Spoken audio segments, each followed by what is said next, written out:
So you have read the legislation under Yeah, AB I did. I took a look at it. Yeah. I did. And you've actually talked with the Teamsters? I have. Right. I've approached them a couple of times and gone to their meetings and attended.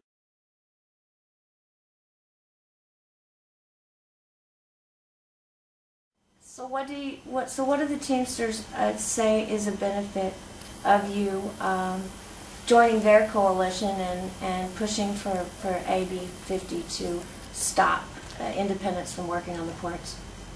Well, what they're saying is what they've told me was you know, if you become an employee, you'll get benefits, you'll get medical care, you'll be taken care of as far as workers' compensation, you know, and you just basically you'll have a retirement plan, also all of that included. When I approached them, I asked them, okay, so what are the benefits? What's the wage? What's the you know, all the details. Mm-hmm. They couldn't give me that because I was an employee. They said, you know, we can't give you that until you are an employee. Well, who are you going to be an employee of? Well, the way they set it up, well, the way they explained it to me was that the companies will purchase my truck. Really? They will purchase my truck. They'll take over my truck. They'll take over everything, my truck. They'll take the maintenance and everything. I'll just be the driver.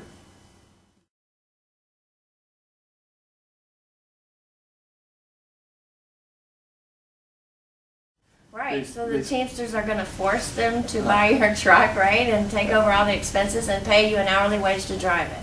Exactly. That's a pretty good deal, right? Yeah. Do they have any idea who's gonna do this for you? I mean, did they give you any idea who this person was going to be? No.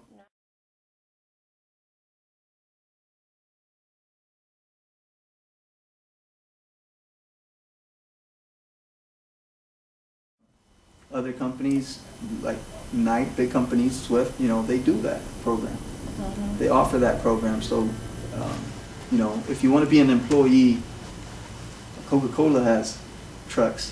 You can go to them. And I've approached them and I told them, you know, hey, what's going on? You know, Coca-Cola has trucks. Mm-hmm. Let's go to them. I can work for them.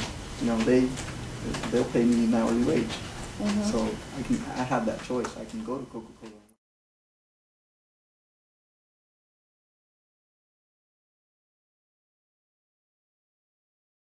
But you want to keep working on the ports. Well, I want to stay in the ports, and I choose to stay in the ports. Okay. Yeah, and so there are companies here in ports that offer employee service also. I mean, you could be an employee, and whether I agree with their system or not, just, you know, it's my choice. I don't agree with that. I don't agree. So with did you talk to any of these companies? Did you speak to any of them?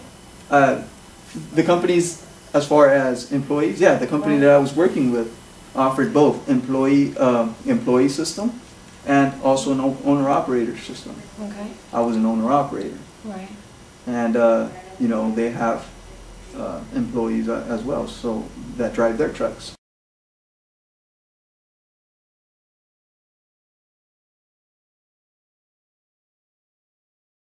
No, they didn't. They didn't want to buy your truck? No. They didn't want to buy it and maintain it? No.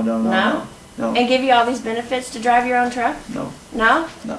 Well then, where's the Teamsters getting this idea from, right? I have no idea. Yeah. And I just don't understand how it will work.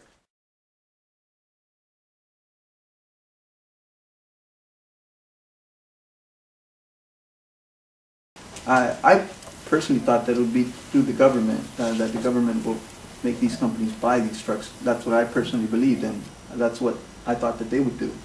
Force the government to have these companies purchase our trucks. Wow. Which, well, I'm not saying unfortunately, that that's what unfortunately, Doug Block and the Teamsters Union, they don't have the power to make the government buy your truck or to make the government force any employer on the ports to do what they're saying. Right. What they're hoping is that's going to happen.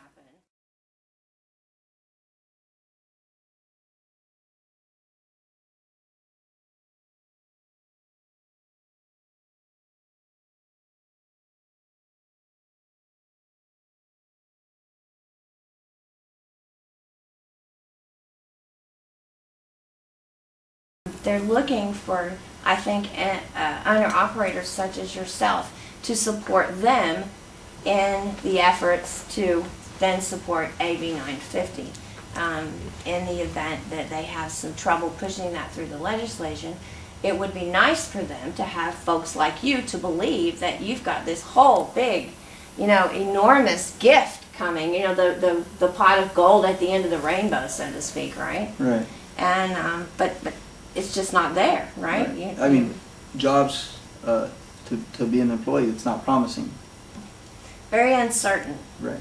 So, if I understand you right, the Teamsters Union, Mr. Block over at Local 70, I think it is telling you that if AB 950 passes, then you have a truck that they're going to make someone buy, maintain, and then they're going to also pay you an hourly wage, give you benefits, health insurance, a pension, all of these things. Wow. It seems like a sweet deal. That's quite a package. Yeah. Did they give this to you in writing? No. No, did you ask for it in writing? Yes, I did. I did. And they wouldn't give it to you? I'm asking for it in writing. I've asked for it from numerous members of Teamsters, and they say, we can't do that yet until you're an employee. Until we switch the system into an employee. Until you switch in, right, like Doug Block, he's an employee. Right.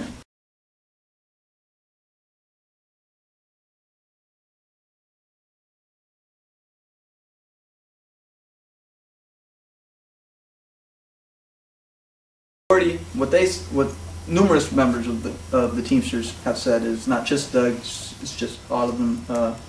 Numerous of them explained it. Said, we'll take the majority of, we'll go to your company, the company that I was with. The company that you don't work for yet, right? Well, they said that the company that I was working with as an owner operator, they would approach them because I'd be an employee with them.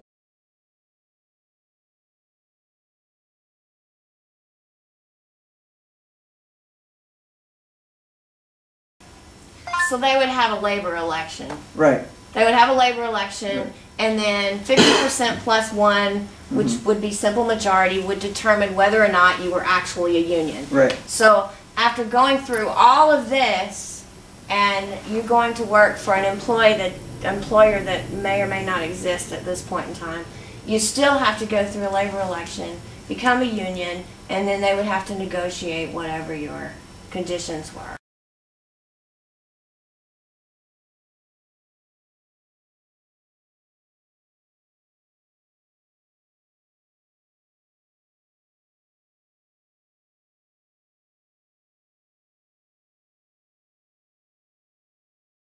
Example of Horizon, I've gone to them.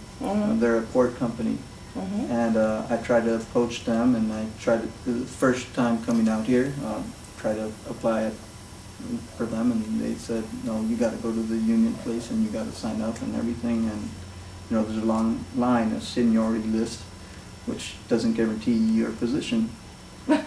So. Did Doug Block tell you all of that? No, I approached Horizon and he didn't tell me that, but I approached them and tried to find out of a system, an employee system that would work, and that doesn't work. Right. No, it doesn't work. It isn't quite as simple as that. Exactly. There's a lot of politics.